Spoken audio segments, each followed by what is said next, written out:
I'm thankful to see another day. No, things aren't what I want them to be. No, I don't have all the things I want to have. But I'm thankful that I'm still here. I have another opportunity, another day to live, another chance to contribute, another chance to make a difference in life. It is ridiculously impossible to become a human being. I am one. I have other good things going for me as a human being, and I'm just grateful. You're dwelling and looking at what you don't have versus looking at what you have. You are alive against stupendous odds. You are breathing air, observing sunsets, gazing into the night sky. Most people who could exist will never experience that. I need to constantly remind myself I'm not yet where I want to be, but I know I'll get there. I'm not where I want to be, but I am grateful. I am so grateful that I'm not where I used to be. I find 10 things to be grateful for before my feet hit the ground. 10 things, and they can't cost money. And especially if I'm feeling strained and stressed, I go over my gratitude list, because gratitude will reduce stress all day long. Happiness only requires that you are grateful. If you've got $1 billion and 3 beautiful children that love you and a beautiful husband or wife, but it doesn't matter what you have if you're not grateful. If you live in an emotional home, a habitual pace of worry or frustration, your life's called worry and frustration. Perspective. And once you see gratitude and opportunity, life is fun. You get to decide if you're going to dwell and play prevent defense, or if you're going to see opportunity and be grateful and go on offense. I am not where I want to be, but I am so grateful. I am not where I used to be. If you didn't make me, you can't break me. If you didn't make the sun come up, you can't stop me. If you didn't make the moon shine at night, you can't stop me. My purpose, my will, my dedication, my motivation is all about doing the business, because guess what, ladies and gentlemen? That's what I'm about. I'm about that business. I'm about that life. You have to stay grateful. You can't take things for granted. We have so much abundance in the world, so much opportunity, and too many people are crying about what they don't have instead of being so deeply grateful for what they have. Do all you can within your power and the power of others who love you to maximize what you can be, what you can think, what you can learn, how you can love, whatever it is. That's what you've got. Use it.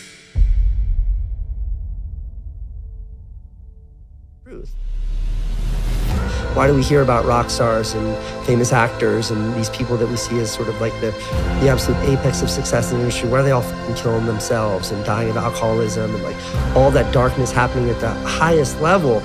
It's like, because that doesn't equal happiness. Like, what is happiness for you? Your mind, your emotions, your body. You have 100% control over what you do with these things, and that's where the game is won. You win the inner game, then you win the outer game. But a lot of people spent their life trying to win the outer game, they won and they're miserable. You look at your life as you look into the future and say, what fears am I holding on to? What fears that I'm allowing to imprison me, that's keeping me from breaking out, that's keeping me from living up to my true potential, that's keeping me from really being happy, that's keeping me from having a sense of adventure and excitement in my life? What's keeping me from controlling my destiny? What fears that I'm giving that permission to? Notice what I said, that we must give our permission to fear to immobilize us. Because whatever discomfort you experience, whatever challenges or difficulty that it is, you got to handle it. Got to go up in there and wrestle with it. Will it be easy? No. Will it be challenging? Yes. See myself. Confronting my fears. handling my fears. I'm more than able. Where have you been up to this point? You look at your life, you look at what you produce. Is it giving you what you want? Are you living on purpose? Are you living your dream? Are you acting on your ideas? Are you doing all you can do? Have you gotten comfortable? Are you procrastinating? Are you evading your own greatness? Are you surrounding yourself with people that can nourish you? Are you challenging yourself? Are you experimenting? Are you learning something different? Is your life an adventure or is it boring? Where have you been?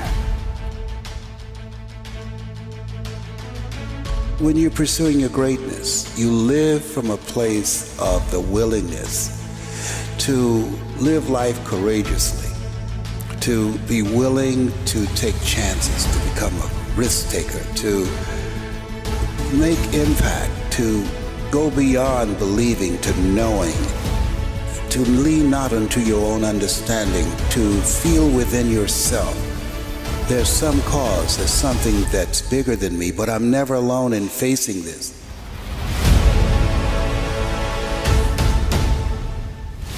See, we don't have the courage, and that's what it takes, courage. It takes guts to do that which you know you need to do. If you don't have the courage to act, life many times will move on you and make you act. Life will whoop your butt so bad. You will be so miserable, you will catch so much hell, you say, yes, I will do it. What do you want me to do? Take me.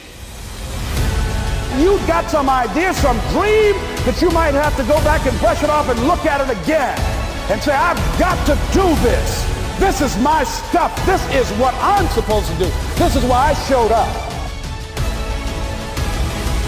Where are you going with your life? What decisions are you making right now as you look into the future? It's necessary that you get outside of your comfort zone. It's necessary that you develop some new relationships where you can learn from people. It's necessary that you do reading, that you do research. It's necessary, if you're already involved in some business, that you don't be satisfied with where you are. If you want to make it today, it's necessary for you to constantly look at ways of getting better. Not only is it possible for you to have your dream, and it's necessary for you to challenge yourself to go after it and get better and leverage relationships that can help you get to where you want to go. But it's you. The major key to your reaching your dream, your living up to your greatness, your making your contribution is you. Good times create weak people. Weak people create bad times. Bad times create strong people. Strong people create good times. My whole thing is leaders anticipate, losers react. If you can anticipate what's coming, you can really take advantage. If you wait till it hits you, you're in trouble. The biggest problem people have is they think they're not supposed to have any. Problems are the fuel for growth. It's like if you don't have any problems, you're either a liar or you might call them challenges. It feels better. I understand that. Anybody who doesn't have problems is either totally asleep at the wheel or they don't have much of any kind of a life. But then there's fulfillment. And fulfillment is living what you're made for. Is it a lack of confidence? No, it's a lack of mission. I like winning. I like being the best at what I do. So I'm not going to settle for less than that. Why would I? Michael Jordan making 1,000 shots before you take a break. So you look at Jordan or you look at, LeBron or you look at anybody who's the best in the world at what they do and you go, aren't they lucky? But if you actually study them, you'll see they're doing things, they're practicing in private things that make them certain in public and they get rewarded for what they do in public. Yeah. And you got to do the same. When you just know you're going to mess up, it's not going to be perfect. You're going to forget that line that you really wanted to say, but just put all the energy on the audience. Everything starts to change. If you stay ready, you don't have to get ready. It's a shift in your identity. Every single day, 6 days a week. What matters? A few subjects, your body, because your energy matters. That energy is low. Everything I just said is worthless to you. Because when you're low energy, you don't use your full intelligence or ability. You need emotion. If you don't know how to master your emotion, emotions start wars. Emotion creates peace. Emotion gets you children. Emotion is what can make that business work or fail. And most people don't know how to direct their own emotions. Let me be conscious about feeding my brain things that are going to give me not only inspiration, but insight and skill and tools. 68% of the Fortune 1000 were started in either a recession or a depression. Well, the first skill you got to master to be great is the ability to recognize patterns. When humanity recognized the pattern of the seasons, the whole world changed. Because we went from hunter-gatherers trying to survive from place to place where we're exposed to everything, to wait a second, if we plant in the springtime, we protect in the summer, we reap in the fall, and then we hang on to some of that so we can live through the winter. That created communities for the first time, and then eventually cities and states and countries. So that changed the world.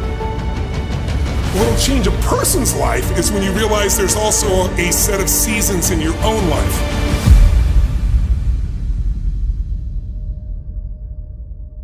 And so think of it this way, 0 to 21 is springtime. Things are easy to grow in springtime. You don't have to do that much. Growing as a kid happens naturally. But overall, life is supporting you. It's sending you, teaching you, sharing with you. Now, when you get from 21 to 41 or 22 to 42, whatever range you want to talk about, you now are in the real world. And now you go test what you learned in your springtime.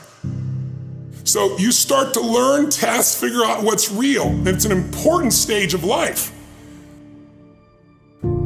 42, 43 to 62, 63 is the power of your life. If you worked hard in the spring and the summer, and you put yourself out there and you planted, it's a reaping time. It's a time when you really become a leader. And then if you're lucky, you go from 63 to 83 and maybe 83 to 103, and you have an extended final season of your life where you get to be the mentor, you get to share. You get to make a difference. And maybe towards the end of your life, people look out for you again after you looked out for everybody else. That's kind of the cycle of life. What if you're born in 1910? World War I ends, the world looks like it's a great place, new technology, cars, radio, and then what happens? An explosion of abundance, the roaring 20s, and so you're a kid, you're 14, 15 years old, and you're like, I can't wait to get a car, to go. But what happened when that person hit the next stage of life at 19, 20, 21 years old? As they came of age, it's 1929. And suddenly, people are jumping out of buildings, total depression, Dust Bowl, nobody's got jobs. It looks horrific, and it was horrific. But did they get a break? No, when they turned 29, it's 1939. It looked like the whole world was gonna end. Hitler was sweeping across Europe, bombing London. It literally looked like the world as we know it was over. This is what gives me great optimism for everyone watching here. Winter's not forever. No pandemic lives forever. Everything changes and everything ends. And the good news about winter is it's always followed by springtime. What follows the night? The daytime. What a cool way to set it up if you were God or the universe. The first thing I do every single morning is I go in freezing cold water. And when you jump in, it never feels good to go in, but getting out, you feel incredible. But I do it for a different reason. I do it to train my brain to say, when I say now, it means now. When I say go, we go. I don't stand there because it's cold and go maybe in a minute when I'm ready. But I always do it because I've trained my brain, this is how we work. And if you train your brain to do that every single day, then it'll do it on the more difficult and important things in life. But the essence of it is, I change my body radically, and I do 3 things to make sure that my brain is primed. And what I mean by primed is, most people think their thoughts are their thoughts, Lewis, and you and I know better. Most people just don't understand that you are being primed all the time, and unless you prime yourself, you're gonna be primed by the environment. So I wanna take control of my brain, so I do 3 quick things. 1, I take 3 minutes of those 10 minutes, after I've changed my body, and I focus on 3 different events in my life that I'm grateful for. I usually pick 2 big ones and 1 small one. It could be as simple as a smile on my daughter's face, and it changes your biochemistry. Then real fast, I do this 3-minute process that's kind of like a blessing, and then 3 minutes, the last 3 minutes are called 3 to Thrive, where I focus on 3 things I want to accomplish, but instead of thinking I want to accomplish, I see, feel, and experience it as done. I feel grateful, I celebrate it, and it trains your brain. So in 10 minutes, I'm done. Third thing that I'll do, I immediately send a message or a text or an audio message to somebody as a sincere compliment. And I don't go, dude, great job, or wow, you're cool. I say, hey, listen, I saw you on Tuesday with those kids, and I saw you take that extra 20 minutes no one else did. And I just want you to know, I saw that, I thought that was incredible. So I'm always very specific so they know it's not just some positive thinking bullshit call, it's sincerely doing it. It makes me constantly look for the good in the people I work with. Fourth thing I do is whatever I don't want to do, the most challenging part of the day. What's a story we all love? It's the comeback story. It's the comeback, it's the Rocky, it's that music where all of a sudden you step back up and you take control and rock. Good times create weak people. Weak people create bad times. Bad times create strong people. Strong people create good times.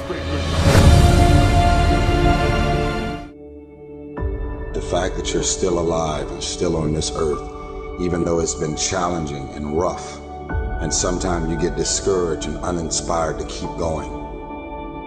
God has a plan. You will grow through what you go through.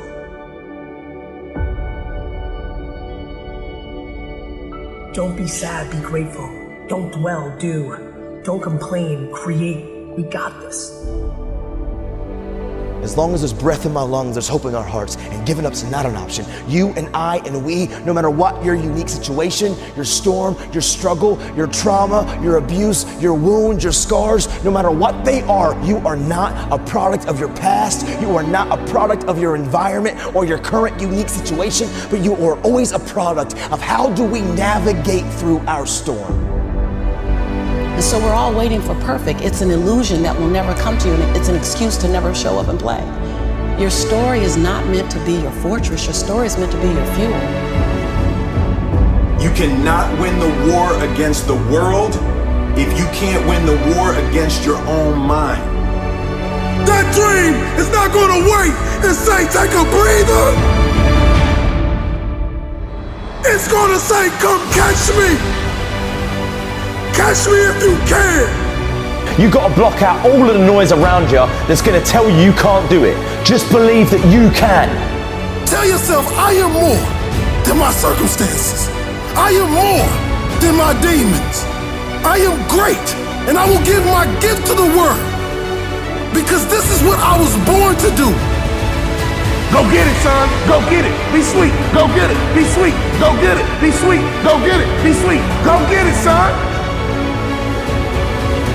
If you're going to see it, if you're going to see breakthrough, then you are going to have to be okay with the process that is required. The one thing you need to do to go where you've never gone before, to have what you've never had before, is to change the way you think. You're at the edge, watching someone else live, wondering what it's going to be like when you jump without ever jumping. And I'm just here to tell you, jump. Believe that you can. Believe it's possible for you to have it. Don't lay on your back. Anything that comes your way, you got to be prepared to accept the challenge and go through it. And stop thinking about the negative. Stop talking about the negative. Ask yourself, what would amazing look like for you? As long as that heart is pumping blood, you're not dead yet. They haven't put rose petals on your box yet. Make sure every breath you take counts for something.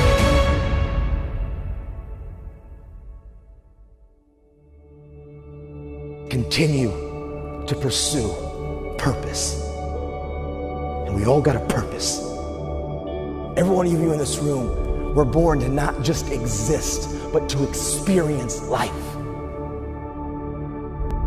Every one of you in this room, you were born to leave your fingerprints on history. If you're struggling, if you're frustrated with yourself, if you're at that point where you're so sick of yourself and your excuses, I've been there, Stephen's been there. This is a normal part of the human experience. And at some point, either the pain is going to get big enough, or you're going to bump into somebody's story somewhere on this planet who has been in the position that you're in right now, facing the stuff that you're facing right now. And there is something about their story at this exact moment in time that will ignite something in you that is missing. And what is missing in you right now is hope. Because when you're stuck and when you are on a downward spiral, whether it's just in your own head or it's in self-destructive behavior, the thing that's missing in your life is hope. You don't believe right now that anything is going to make a difference. What if this is the time sobriety sticks? What if I go to therapy and I actually do change the way that I think? What if I could recover from this narcissistic abuse that I've, been kind of struggling with after that relationship or that marriage? What if I could get out of debt? If that person did it, maybe I could do it. And without either hope or that kind of rock bottom moment, I don't think you're going to change. Scratch is what makes you better. Scratch, friction, obstacles create growth. There's no friction when you're this far up in the game anymore. You think there is. That's right. When you achieve so much, the friction is minor. Because why? I'm sore, I'm gonna get a massage today. I'm hungry, I'm gonna eat today. The refrigerator is always full.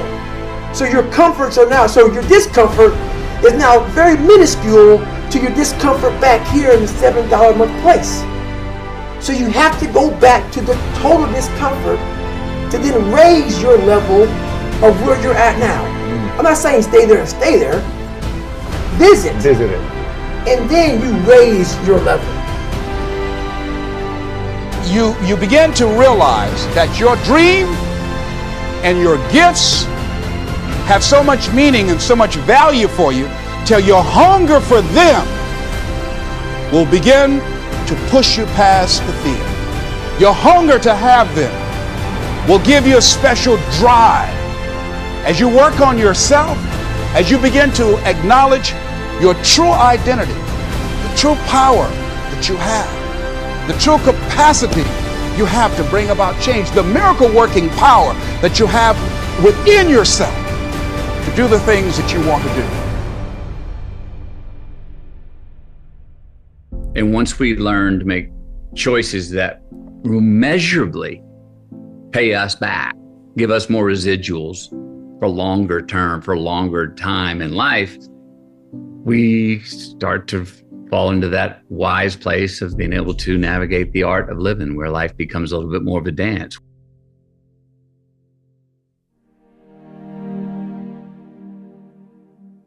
You're sitting on the edge of the bed trying to have an honest dialogue with yourself, and the little voice says, it's pretty disgusting in here.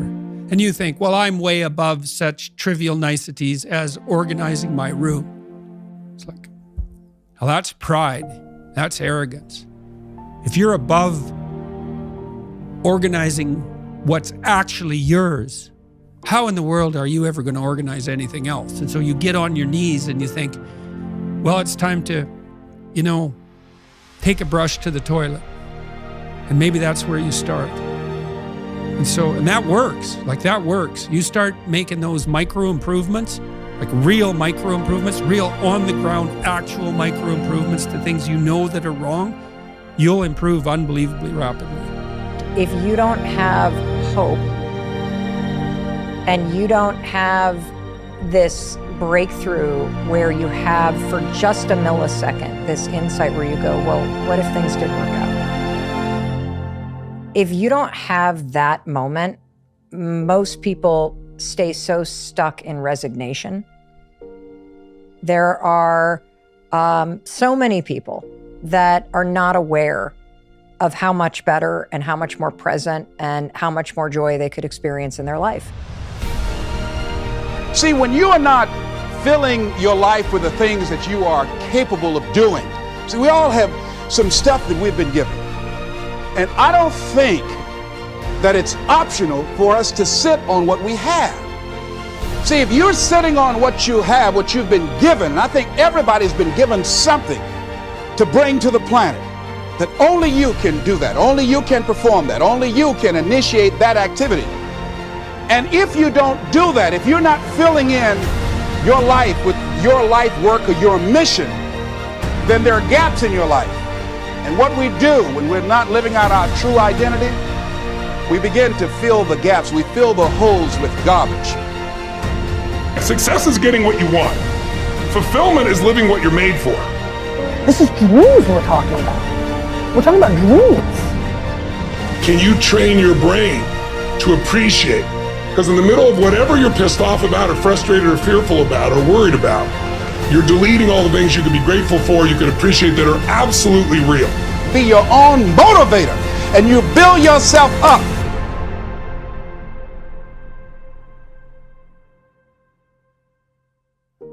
And that's the problem with the mind. You know, I want your listeners or viewers to really think about this. You do not experience life.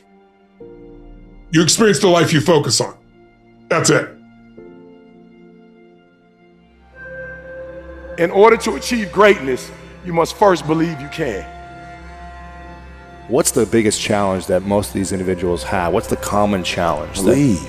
They don't believe, man. You know, it's all mental, and people don't get it. You know, everybody wants to say, okay, well, here go 10 steps to, okay, Lewis said do 8, E.T. said do 9. You know, this person says this is 12 steps, and everybody's trying to get the steps without the mentality.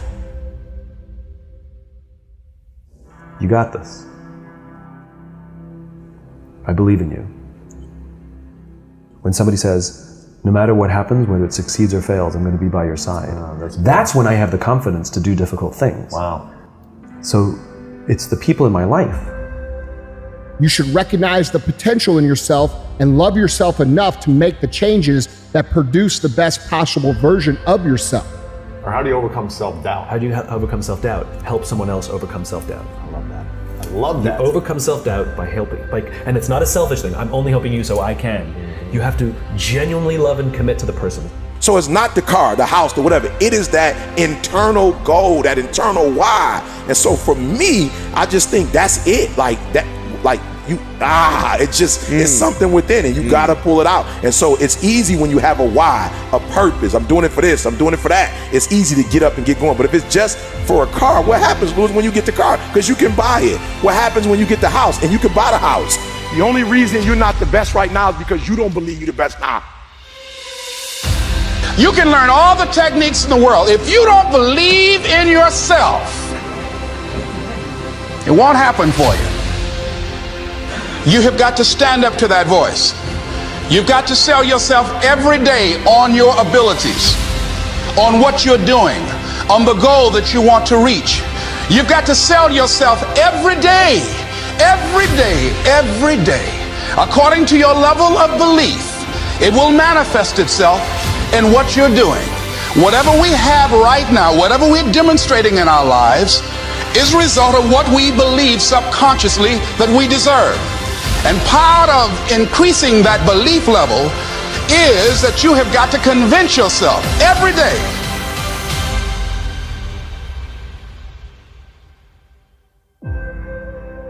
I believe I'm the best there is. I ain't apologizing for it to anybody. I think I'm the best thing since sliced bread. If you can't do it, you scratch, claw, and even die trying.